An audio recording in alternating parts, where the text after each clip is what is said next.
সূরা আয-যারিয়াত। রহমান রহিম আল্লাহ তাআলার নামে। ঝঞ্ঝা বিক্ষুব্ধ বাতাসের শপথ, যা ধুলাবালি উড়িয়ে নিয়ে যায়। অতঃপর মেঘমালার শপথ, যা পানির বোঝা বয়ে চলে। জলযান সমূহের শপথ, যা ধীরে ধীরে এগিয়ে চলে। অতঃপর তাদের ফেরেশতাদের শপথ, যারা আল্লাহর আদেশ মোতাবেক প্রত্যেক বস্তু বন্টন করে।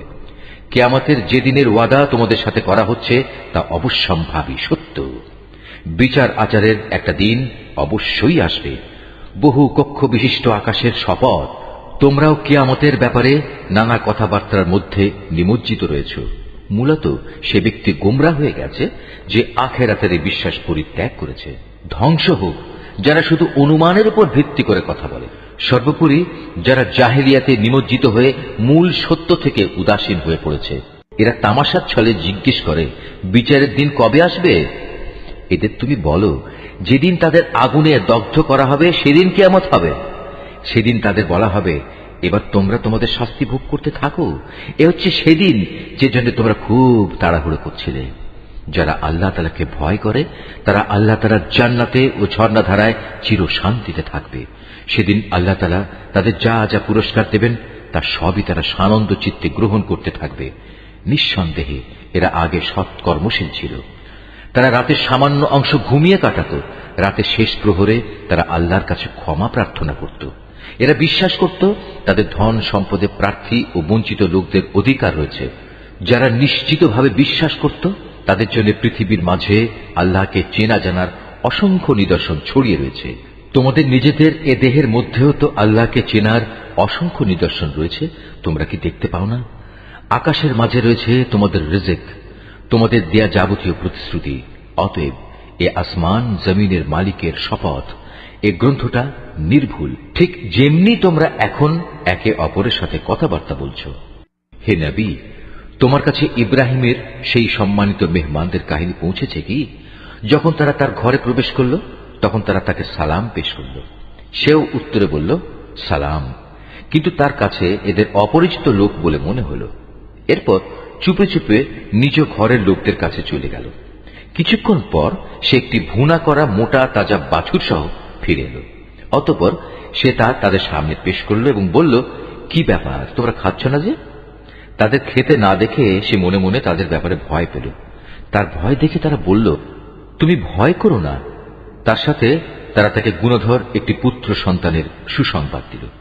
এটা শুনে তার স্ত্রী চিৎকার করতে করতে সামনে এলো এবং খুশিতে নিজের মাথায় হাত মারতে মারতে বলল, কিভাবে তা সম্ভব? আমি তো বৃদ্ধা এবং বন্ধ্যা। তারা বলল, হ্যাঁ, এভাবেই তোমার মালিক বলেছেন। তিনি প্রবল প্রজ্ঞাময়, তিনি সব কিছু জানেন। এটা তার জন্য অসম্ভব কিছু নয়। সে বলল, হে আল্লাহ তাআলার প্রেরিত মেহমানরা, এবার বলো তোমাদের এখানে আসার পেছনে আসল ব্যাপারটা কি? তারা বলল, আমাদের আল্লাহর পক্ষ থেকে একটি অপরাধী জাতির কাছে তাদের শায়েস্তা করার জন্য পাঠানো হয়েছে।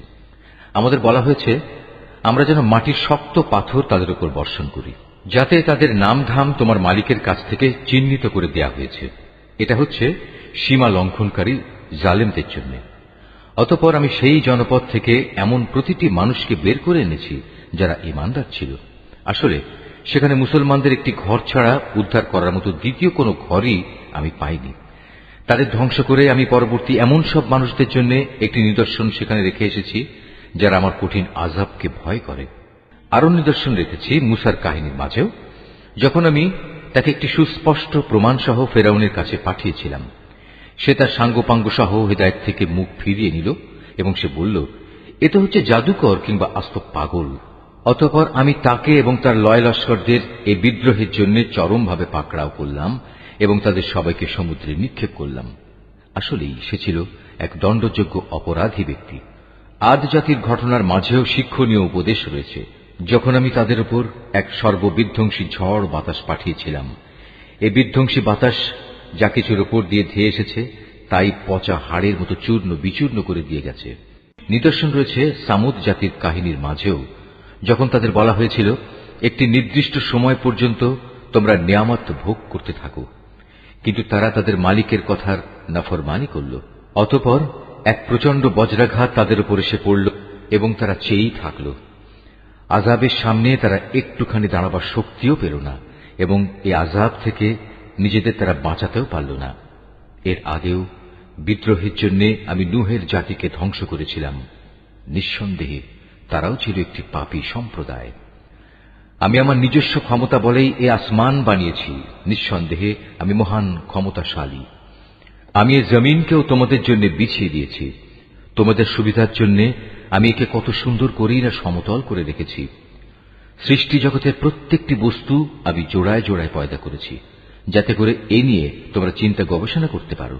অতএব তোমরা এসবের আসল স্রষ্টা আল্লাহ তাআলার দিকেই ধাবিত হও। আমি তো তার পক্ষ থেকে আগত তোমাদের জন্য সুস্পষ্ট সতর্ককারী মাত্র। তোমরা আল্লাহ তাআলার সাথে অন্য কাউকে মাবুদ বানিয়ে নিও না। আমি তো তোমাদের জন্য তার পক্ষ থেকে একজন সুস্পষ্ট সাবধানকারী মাত্র। রসুলদের ব্যাপার এমনটিই হয়ে এসেছে। এর আগের মানুষদের কাছে এমন কোন রসুল আসেনি যাদের এরা জাদুকর কিংবা পাগল বলেনি। একই ব্যাপার, এরা কি একে অপরকে এই একই পরামর্শ দিয়ে এসেছে যে বংশানুক্রমে সবাই একই কথা বলবে? না, আসলে এরা ছিল সীমা লঙ্ঘনকারী জাতি। অতএব হে নবী, তুমি এদের উপেক্ষা করো। এজন্য তুমি কোন ক্রমেই অভিযুক্ত হবে না। তুমি মানুষদের আল্লাহ তাআলার পথে উপদেশ দিতে থাকো, কেননা উপদেশ ঈমানদারদের উপকারে আসে। আমি মানুষ এবং জিন জাতিকে আমার ইবাদত করা ছাড়া অন্য কোন উদ্দেশ্যে সৃষ্টি করিনি। আমি তো তাদের কাছ থেকে কোন রকম জীবিকা দাবি করি না। তাদের কাছ থেকে আমি এও চাই না তারা আমাকে খাবার যোগাবে। নিঃসন্দেহে আল্লাহ তাআলাই জীবিকা সরবরাহকারী। তিনি মহাপরাক্রমশালী, প্রবল ক্ষমতার অধিকারী। অতএব যারা সীমা লঙ্ঘনকারী জালেম, তাদের জন্য প্রাপ্য আযাবের অংশ ততটুকুই নির্দিষ্ট থাকবে যতটুকু তাদের পূর্ববর্তী জালেম লোকেরা ভোগ করেছে। সুতরাং আযাবের ব্যাপারে তারা যেন খুব তাড়াহুড়ো না করে। দুর্ভোগ ও ভোগান্তি তো তাদের জন্যই যারা শেষ বিচারের দিনকে অস্বীকার করেছে, যার প্রতিশ্রুতি তাদের বারবার দেয়া হয়েছে।